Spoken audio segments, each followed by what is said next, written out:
अल्लाह तौबा, इतनी सर्दी है लेकिन क्या करें भाई, बाहर कभी जाना पड़ जाए। मुझे तो जैसे ना आउटिंग करने का इतना शौक था और भूल ही गई हूँ।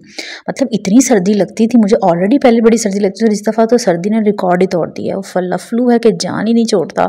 और मेरे तो हाथ पैर जो है ना वो बस काम ही नहीं करते हैं, फुल ठंडे हुए पड़े। खैर, मैं आपको क्या अपनी सर्दी के किस्से सुना रही हूँ। मुझे उम्मीद है कि आप सबकी जहाँ पे भी है ना, इस वक्त पाकिस्तान में सर्दी बहुत पड़ रही है, तो आप सबकी भी सर्दी के हालात हैं। मुझे कमेंट सेक्शन में बताएं आपकी सर्दी को लेकर क्या फीलिंग है। मेरी तो ये फीलिंग है कि मैंने अच्छे से देखें अपनी शॉल को, अपने स्टोलर को अच्छे से जो है वो कवर किया हुआ, सर को, कानों को बाहर जाना। और अब आप कहते होंगे कि बाजी अगर इतनी तुम्हें ठंड लग रही तो जाने की मुसीबत ही क्या थी। बिल्कुल ठीक कह रहे हैं आप।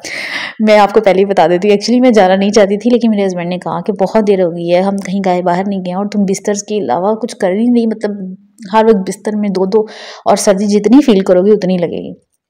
तो हमें सिर्फ 10 से 15 मिनट का काम है, मुझे अपने बैंक जाना है, तो 10 से 15 मिनट लगेंगे। और संडे का दिन का ये व्लॉग था, क्लिप जो मैंने आपके साथ पहले शूट किया, तो बस इतना सा चक्कर लगा आते हैं बाहर। फिर मैंने खैर जैसे तैसे करके अपने दिल को मना ही लिया। मैंने कहा चलो जी फिर चलते हैं। मैं फिर चली गई अपने हस्बैंड के साथ कवर करके। और फिर जनाब खाने की बारी आती है। खाने की तो माफ़ी मिल ही नहीं ना सकती। उसकी वजह यह है कि यार जो मर्ज़ी हो जाए, जो पेट पूजा है ना वो करनी ही पड़ती है। हर सब कष्ट हम उठा रहे हैं ना इसका पेट को भरने के लिए। खैर मेरा तो ये हाल नहीं। मैं कहती हूँ कि हर सर्दी में हम ये कर देंगे, वो छोड़ देते हैं, इवन कि नहाना भी कम कर देते हैं कि सर्दी लग रही है एक दिन छोड़ के एक दिन या 2 दिन का गैप कर लेते हैं, लेकिन खाना नहीं छोड़ते हम ये। बल्कि मुझे तो ऐसा लगता है कि सर्दियों में ना बिस्तर में बैठे बैठे ज़्यादा ही भूख लगती है और वेट भी बहुत गेन होता है। ये हमें शायद अभी नहीं पता चलता, क्योंकि वेट ऐसा नहीं है कि रात को खाया और सुबह हो जाएगा। वेट जब आप ये अंदर जमा होता है ना फिर एकदम ब्लास्ट होता है। तो मेरे साथ तो ऐसा ही होता है। तो मज़े मज़े के गजरेले और ये चीज़ें तो हम इंजॉय करी जा रहे हैं। फिजिकल एक्टिविटी वैसी कोई नहीं है, वर्कआउट का टाइम नहीं मिलता। बस उठे फटाफट किचन में गए, 10-15 मिनट में खाना बनाया और नमाज जो है वो पढ़ी और बिस्तर में, फिर नमाज पढ़ी बिस्तर में, खाया पिया बिस्तर में। तो ये जनाब पता लग जाऊगा जब वेट वापस आएगा। और मुझे तो जब वेट चढ़ता है ना फिर हवा भी मुझे लगती है। खैर मैंने ये चीज़ माइंड में बिठाई हुई है, जब आप हर वक्त इसकी अपने दिमाग के अंदर ये चीज़ को चलाते रहेंगे ना तो फिर आप काफ़ी हद तक कंट्रोल करते रहते हैं। क्योंकि जब आप इस चीज़ को सोचेंगे ही नहीं ना तो आपका ध्यान इस चीज़ पर पड़ेगा नहीं, तो आपका हाथ और ही खुला हो जाता है। ये मेरी जो है ना सोच है और ये मेरे लिए वर्क करती है। तो मैंने तो ये ना इसको माइंड में बार बार रिकॉल करना शुरू कर दिया। तो इससे ये है कि मैंने हाथ खींचना शुरू कर दिया अपना, क्योंकि थोड़ा सा मौसम बेहतर होना शुरू हो जाएगा ना तो फिर फरवरी में इंशाल्लाह फिर तो बंदा अपनी फिजिकल वर्कआउट जो है वो घर में जो थोड़ा बहुत मैं करती हूँ वो कर लेता है।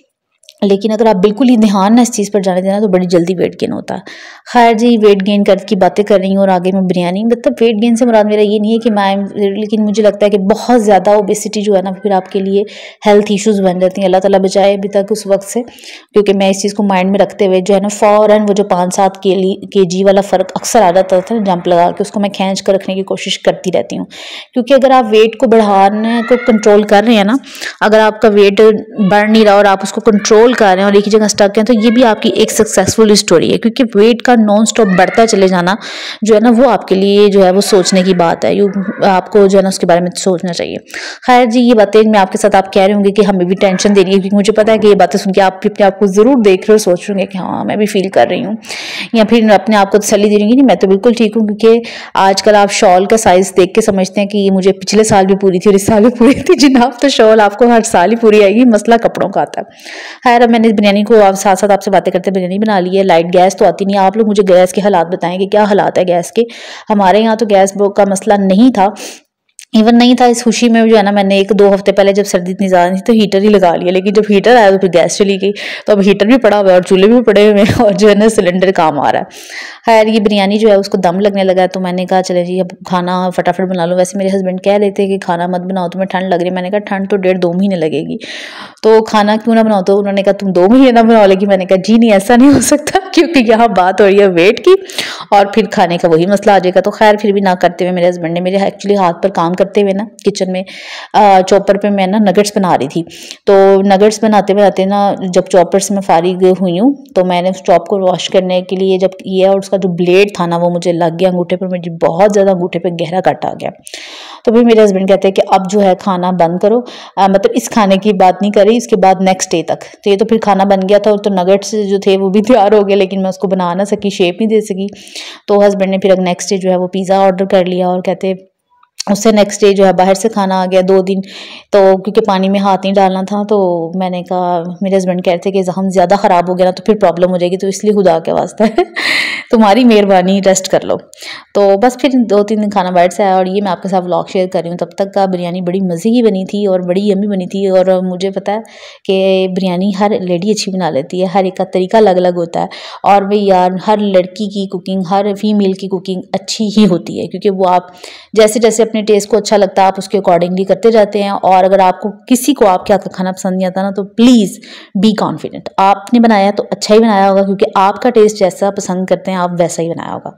सो बी कॉन्फिडेंट, और खाना बनाते जाएं, बनाते जाएं, बनाते बनाते खुद ही इंप्रूव हो जाता है, कोई ऊपर से सीख के नहीं। हाँ, अगर आप शेफ़ हैं तो सोचना पड़ेगा, क्योंकि अगर आप शेफ़ हैं और आपका प्रोफेशन है ये, तो फिर तो जनाब आपको बड़ा परफेक्ट होना पड़ेगा। लेकिन अगर आम फीमेल की बात करें तो practice makes a man perfect, ठीक है। तो ये बिरयानी वैसे बहुत मज़े की बनी थी, और आप भी ज़रूर ट्राई कीजिएगा। बहुत बहुत बहुत मज़े की बिरयानी बनी थी। मैंने आपके साथ वीडियो में कोई प्रॉपर रेसिपी शेयर नहीं की, क्योंकि मुझे पता है कि you all are the best. जो देख रही हैं आपके खाने में बड़े मज़े के होते होंगे, इसलिए मैंने प्रॉपर शेयर नहीं की। मैंने आपके साथ व्लॉग शेयर किया, लेकिन कुकिंग शेयर करूँ तो फिर आप लोग बोर हो जाएंगे, क्योंकि मेरा कुकिंग चैनल है नहीं। आप जो रेसिपी अक्सर बोलते हैं वो मैं शेयर कर देती हूँ, और वैसे बहुत कम मैं रेसिपी शेयर करती हूँ, क्योंकि मेरा व्लॉगिंग चैनल है गपशप गॉसिप्स का, और अपनी बातों की डेली रूटीन से शेयर करती हूँ, तो इसलिए मैं प्रॉपर जो है ना इसके साथ शेयर नहीं करती। लेकिन फिर भी आपको अगर ये पसंद आई और आपने देखी है वीडियो, तो वैसे उस वीडियो में सब जो है ना बड़ी आसानी से आपको इसकी रेसिपी मिली होगी। मिलूंगी नेक्स्ट व्लॉग में। अपना ख्याल रखिए, बाय बाय, अल्लाह हाफिज़।